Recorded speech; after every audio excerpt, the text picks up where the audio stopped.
Hello good morning students. आप लोगों को मैंने ये कहानी पढ़ाया था लेसन 7। देखिए लेसन 7 में क्या पढ़ाई थी मैंने आप लोगों को, हमारे राष्ट्रपिता। तो ये राष्ट्रपिता के बारे में पढ़ाई थी और राष्ट्रपिता के बारे में मैंने आपको समझाई थी जो हमारा जो राष्ट्रपिता है वो कौन है। तो हमारे राष्ट्रपिता कौन है? महात्मा गांधी। कौन है बेटा? महात्मा गांधी। और इस कहानी में मैंने आपको यही पढ़ाया था जो हमारे महात्मा गांधी का जीवन कैसा था, वो कैसा जीवन जीना चाहते थे, उन्हें क्या क्या पसंद था। वो सादगी विचारधारा के थे और उन्होंने हमारे देश को अंग्रेजों के चंगुल से छुड़ाने के लिए, हमारे भारत को स्वतंत्र करने के लिए कई आंदोलन किए, कई बार जेल गए, संघर्ष किए। तो यही है उनका जीवनी। तो चलिए हम आप लोगों को उसी का क्वेश्चन आंसर करवाते हैं। सबसे पहले मैं आप लोगों को कठिन शब्द जो इसमें कुछ दिया हुआ है वो करवाते हैं। कठिन शब्द के बाद आप लोग शब्दार्थ लिखिएगा, कीजिएगा, उसके बाद क्वेश्चन आंसर। तो चलिए सबसे पहले मैं आपको यहाँ पे कठिन शब्द दिखा रही हूँ। क्लास 3 लेसन 7, ठीक है। तो क्या है सबसे पहला कठिन शब्द?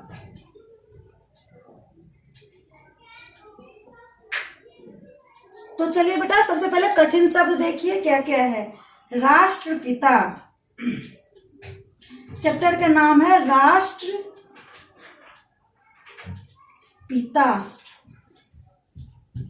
ओके। उसके बाद है गांधी,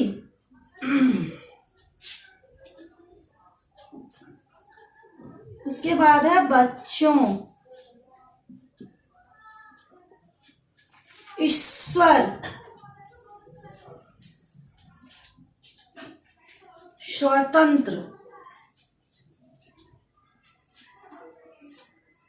उसके बाद है अंग्रेज,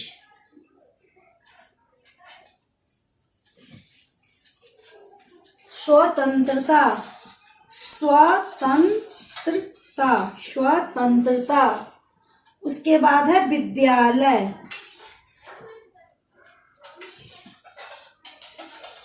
उसके बाद है विद्यार्थी,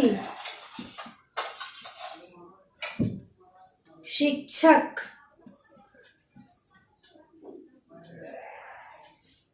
प्रतीक्षा। ये सब क्या है बेटा? ये सब हमारा कठिन शब्द है। ये कठिन शब्द जो है ये हमें सबसे पहले पढ़ना जरूरी है, जानना जरूरी है। उसके बाद लिखिए घुल मिल,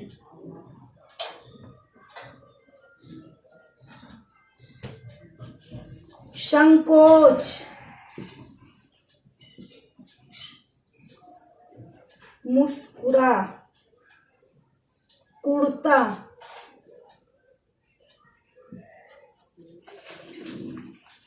उसके बाद देशवासी, करोड़, 40, बापू।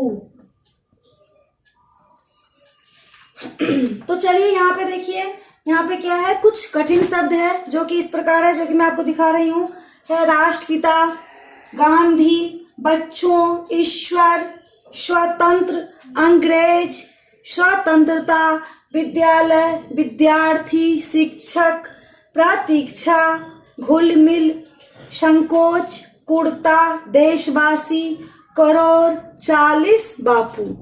तो आप लोग ये अपने अपने नोटबुक में कीजिएगा। सबसे पहले कठिन शब्द आप लोग कीजिए, उसके बाद शब्दार्थ लिखिएगा, फिर उसके बाद क्वेश्चन आंसर।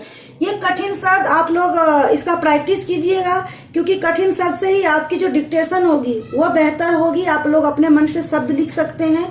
तो थोड़ा सा इन पे मात्राएं का ध्यान रखना है, जो कौन सा शब्द का क्या स्पेलिंग होगा, क्या हिज्जे होगा और इसे हम कैसे लिखेंगे। जैसे कि आपको किसी ने बोल दिया स्वतंत्रता लिखो, इस चैप्टर से निसंकोच लिखो, बापू लिखो, अंग्रेज लिखो, तो कैसे लिखिएगा?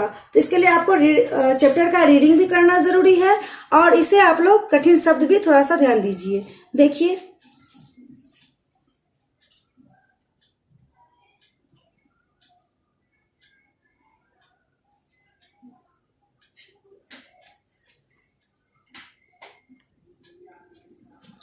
तो चलिए अब क्वेश्चन आंसर है। इसमें है प्रश्न मंच, समझकर उत्तर लिखिए। इसमें आपके बेटा क से लेके 4 नंबर तक क्वेश्चन है।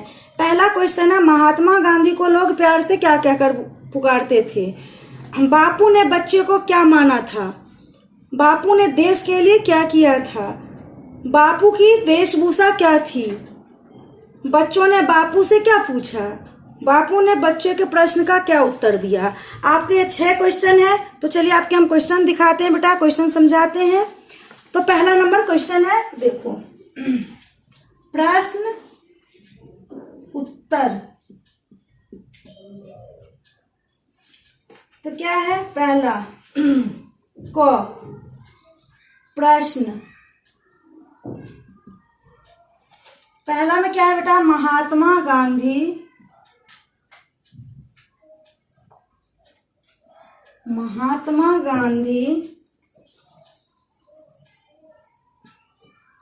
को लोग प्यार से क्या कहकर पुकारते थे? पुकारते थे। तो चलिए इसका उत्तर लिखिए। महात्मा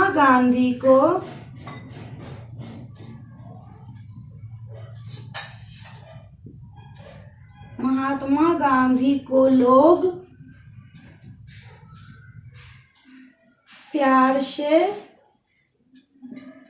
बापू कहकर पुकारते थे। क्या पुकारते थे? बापू कहकर पुकारते थे।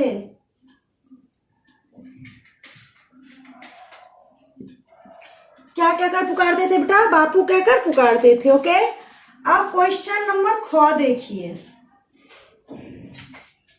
प्रश्न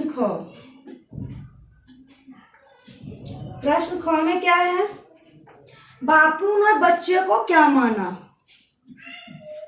बापू ने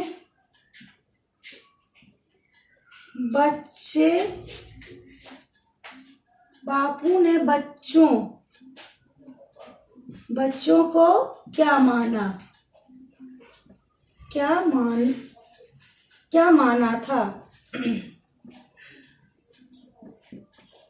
दूसरा नंबर क्वेश्चन क्या है? बापू ने बच्चे को क्या माना था? तो लिखिए उत्तर।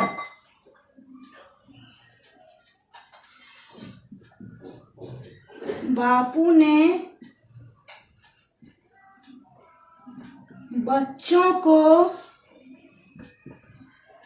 ईश्वर का रूप माना था।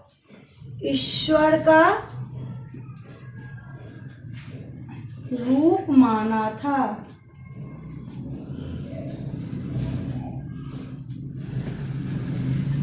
अब चलिए तीसरे नंबर क्वेश्चन पे। पहले ये 2 नंबर क्वेश्चन देख लीजिए आप लोग ध्यान से।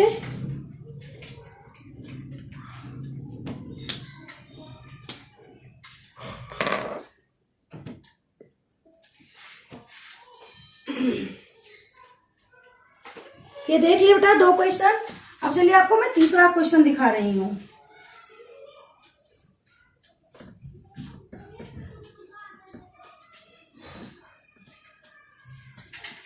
क्वेश्चन नंबर तीसरा, थर्ड क्वेश्चन देखिए। ग प्रश्न। ग में क्या है? ग नंबर प्रश्न देखिए है, बापू ने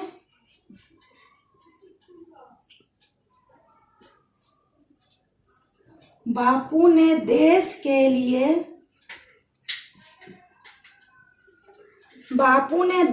लिए क्या किया था? बापू ने देश के लिए क्या किया था? तो हम महात्मा गांधी बापू ने हमारे देश के लिए क्या किए थे बेटा? लिखो उत्तर। लिखो, बापू ने हमारे देश के लिए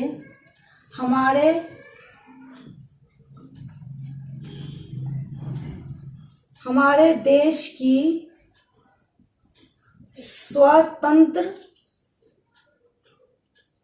स्वतंत्रता के लिए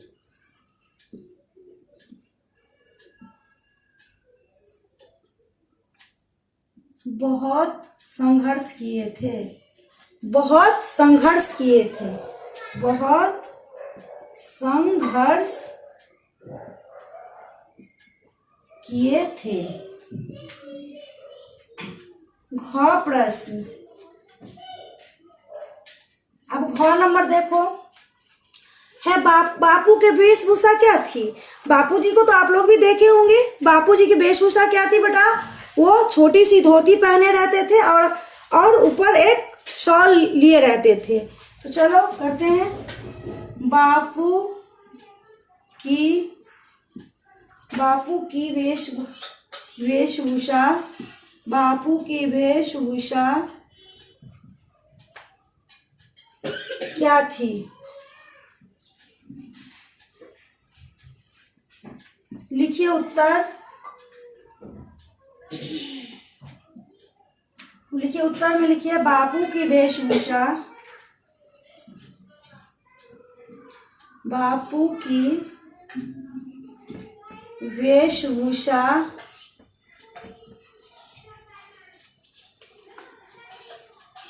छोटी सी धोती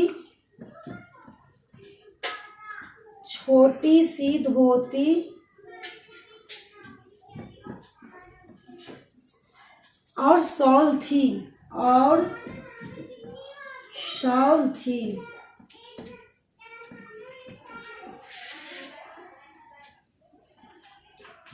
क्या थी। बापू की जो वेशभूषा थी वो क्या थी। बापू की वेशभूषा बिल्कुल सादा थी। छोटी सी धोती और शॉल थी। ओके, ये 2 क्वेश्चन और आप लोगों का रह गया। ये देखिए पहले।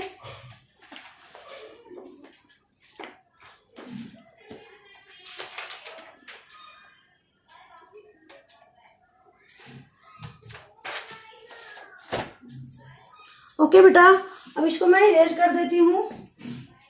क्वेश्चन नंबर 1 और 4 बचा हुआ है। अब क्वेश्चन नंबर 4 में देखिए क्या है। क्वेश्चन नंबर 1 देखिए क्या है। क्वेश्चन नंबर 1 प्रश्न। अब 1 नंबर में क्या है। बच्चे ने बापू से क्या पूछा। बच्चे ने बापू से क्या पूछा।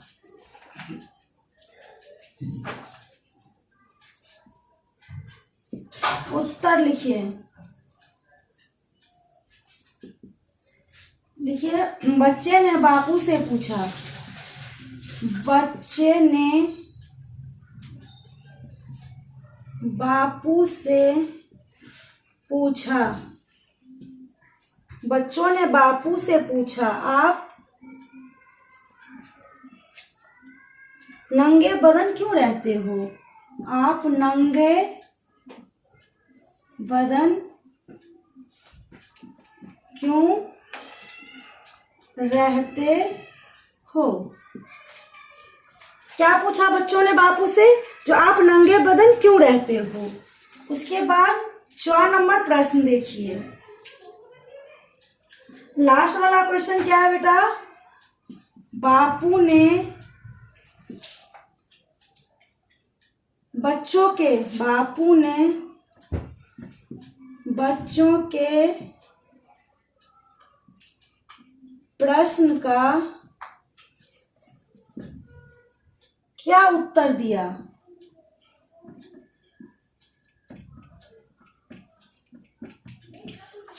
जब बच्चों ने बापू से पूछा जो आप नंगे बदन क्यों रहते हैं, तो बापू ने क्या उत्तर दिया बेटा। लिखो उत्तर।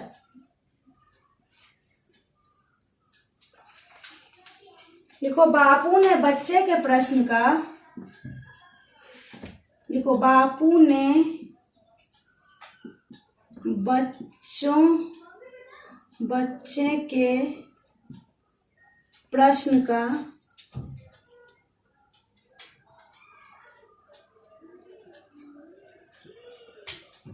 प्रश्न का उत्तर मुस्कुराकर यह दिया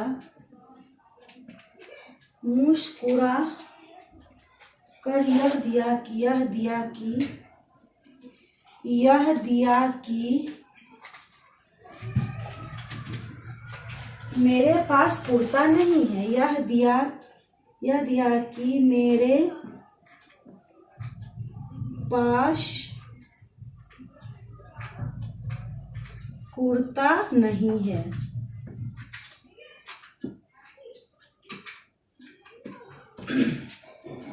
आप लोगों का बेटा मैंने ये क्वेश्चन आंसर और कठिन शब्द करवा चुकी हूँ। बाकी जो क्वेश्चंस हैं वो नेक्स्ट क्लासेज में मैं करवाऊंगी आप लोगों को। ओके, क्वेश्चन नंबर 4 देखिए क्या है। क्वेश्चन नंबर 2 में क्या है? क्वेश्चन नंबर 2 में किसने किससे कहा रिक्त स्थान और सही गलत। ये मैं आपको नेक्स्ट क्लासेज में करवाऊंगी। ओके बेटा, थैंक यू। तब तक मैं इसका पिक खींच के भी आप लोगों को सेंड कर दूंगी, जिससे कि आप लोगों को ब्लैक बोर्ड से ना दिखाई दे, तो आप लोग उसे पिक फोटो देख के कर लीजिएगा। Okay, thank you.